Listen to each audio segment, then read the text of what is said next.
In this tutorial, I will demonstrate how to create a rotation project using the Arduino Uno in Tinkercad. We will be using block coding to control the rotation of a servo motor. This activity will help us understand how programming affects physical motion in robotics.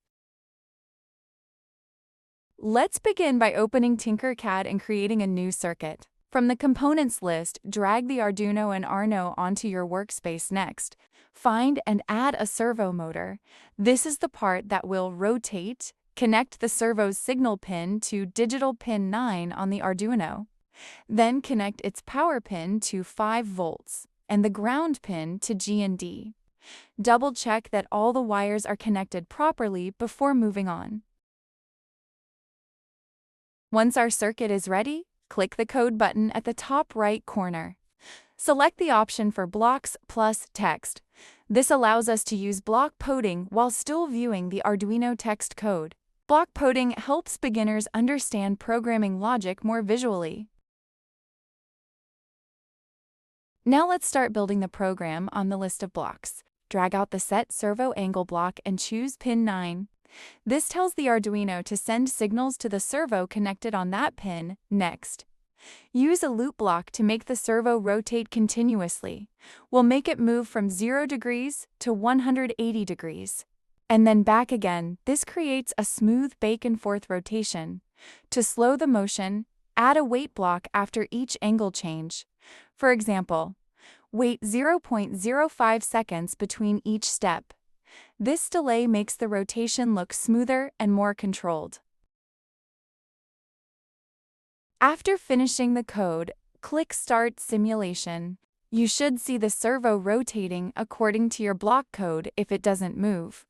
Check your wiring connections carefully. Also, make sure the servo's control pin number in the code matches the pin in your circuit. Remember, proper wiring and coding must always work together in Arduino projects. Now repeat the servo block and set the angle to 90 degrees. Then another one to 180 degrees, each separated by a short delay. This will make your servo move step by step from 0 to 90 and then 180 degrees finally. Add blocks that return it back from 180 to 90 and then 0 degrees. You've now created a continuous back-and-forth rotation motion.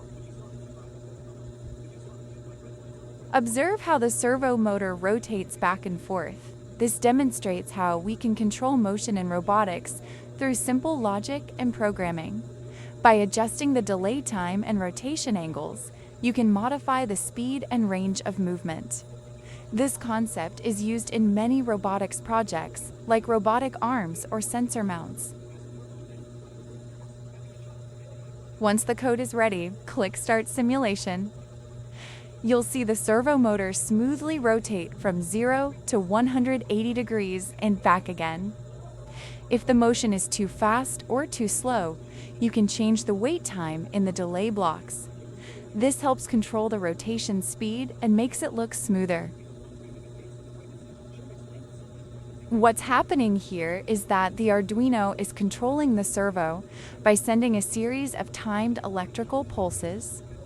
Each pulse represents a certain angle, and the servo interprets that signal as a rotation command.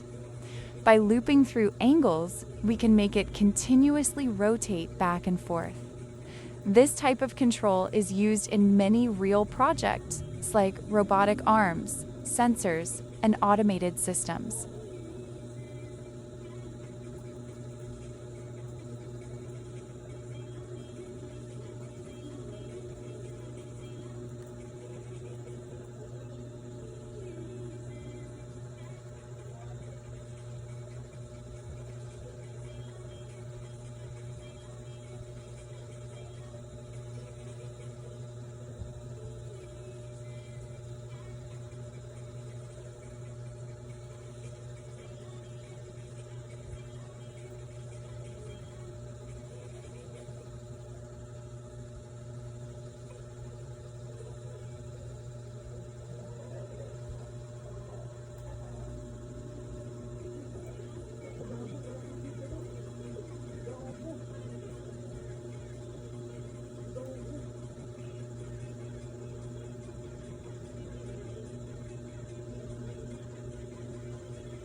And that's how we create a rotation project in Tinkercad using Arduino Ino and block coding.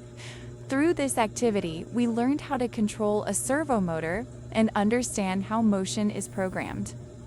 Thank you for watching, and I hope you learned something new today about Arduino rotation control.